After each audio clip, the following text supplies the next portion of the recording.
dalam Al-Quran, ya, dan dijelaskan lebih detail oleh Nabi SAW. Ya, makanya contoh aja, misalkan kita bicara tentang olahraga. Olahraga itu secara fisiologisnya tidak cocok malam-malam. Kenapa tidak cocok?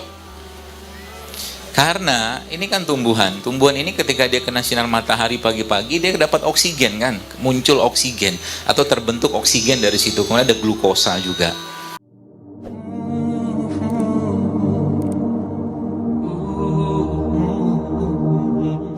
Ada 800 lebih mungkin ayat-ayat berkaitan dengan ayat-ayat kauniyah mungkin dalam Al-Quran, yang mungkin kalau kita pelajari di situ kita akan semakin takjub, kita semakin akan paham betapa luar biasanya ciptaan Allah, dan Allah sendiri pastinya dengan kemaha luar biasaannya yang menciptakan langit dan bumi ini dan kita sendiri.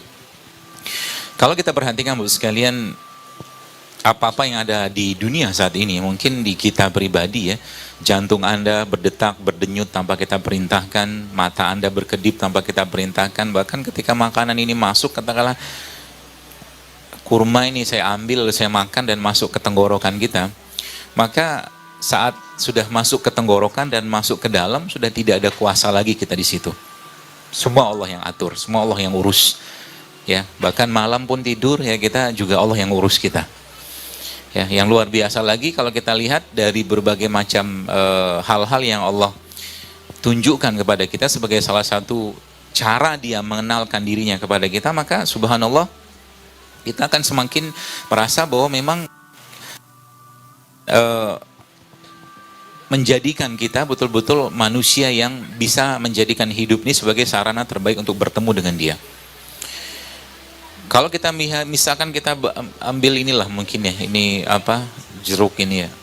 Jeruk ini kan kalau jeruk beneran ya, jeruk beneran kan ditanamnya pakai biji kan.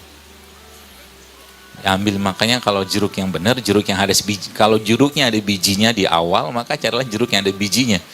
Jangan cari jeruk yang tidak ada bijinya. Kalau dia memang dulunya ada biji. Kalau anggur misalkan ada anggur yang dulunya ada biji, sekarang nggak ada biji, maka cari yang ada biji.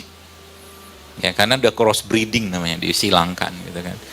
Kalau kita nanam misalkan jeruk atau anggur tadi pakai bijinya, maka pertanyaannya kalau nggak ada bijinya nanamnya gimana? Gitu lah. Di lab kan nanamnya kan awalnya. Nah, baik. Jadi petani yang menanam ini Bapak sekalian, dia nanam biji masuk ke tanah ya. Jadi dulu dari situ dulu kita belajar. Dia menanam biji ini dari tanah, kemudian setelah ditanam sama petani dia apain? Tutup tanahnya. Terus dia apain?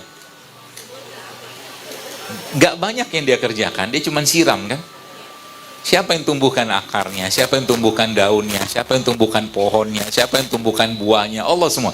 Maka dalam Islam petani itu, petani ya, paling besar zakatnya. Kenapa paling besar? Karena kontribusi dia dalam membuat ini tuh nggak banyak, ya kan?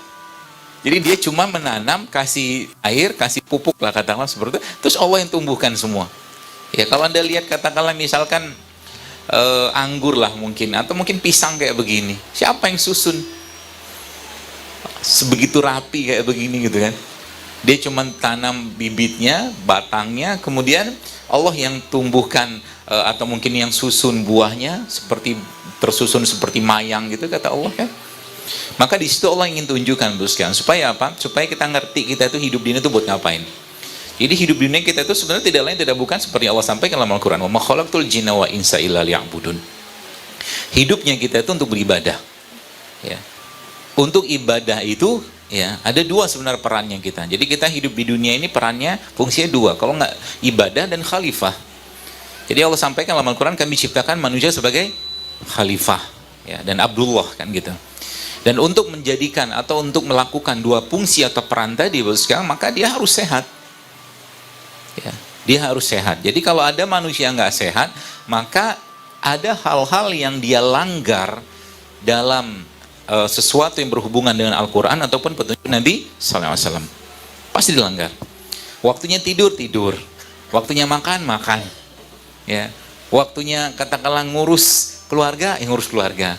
Situ semua sudah jelas, Allah sudah sampaikan dengan amat sangat jelas dalam Al-Quran. Ya, dan dijelaskan lebih detail oleh Nabi SAW. Ya, makanya contoh aja misalkan kita bicara tentang olahraga. Olahraga itu secara fisiologisnya tidak cocok malam-malam. Kenapa tidak cocok? Karena ini kan tumbuhan. Tumbuhan ini ketika dia kena sinar matahari pagi-pagi, dia dapat oksigen kan, muncul oksigen atau terbentuk oksigen dari situ. Kemudian ada glukosa juga. Itu tumbuhan. Ketika orang yang makan tumbuhan ini, ya, dalam kondisi pagi siang seperti ini, maka dia akan mendapatkan oksigen tadi. Dan malam karena nggak ada matahari lagi, maka tumbuhan ini akan mengeluarkan CO2. Kan pelajaran kita dulu betul. Ya, jadi malam itu kalau kita malah olahraga nggak cocok karena tumbuhan justru malah mengeluarkan CO2, karbon dioksida. Jadi malam itu buat ngapain? Buat berjuang bersama suami. Ya, buat berjuang bersama suami. Ya. Dan Allah sampaikan dalam Al-Quran, waja'alna laila libasa, kata Allah, dan kami jadikan malam sebagai istirahat. Maka malam jangan banyak aktivitas, jangan banyak makan. Ya.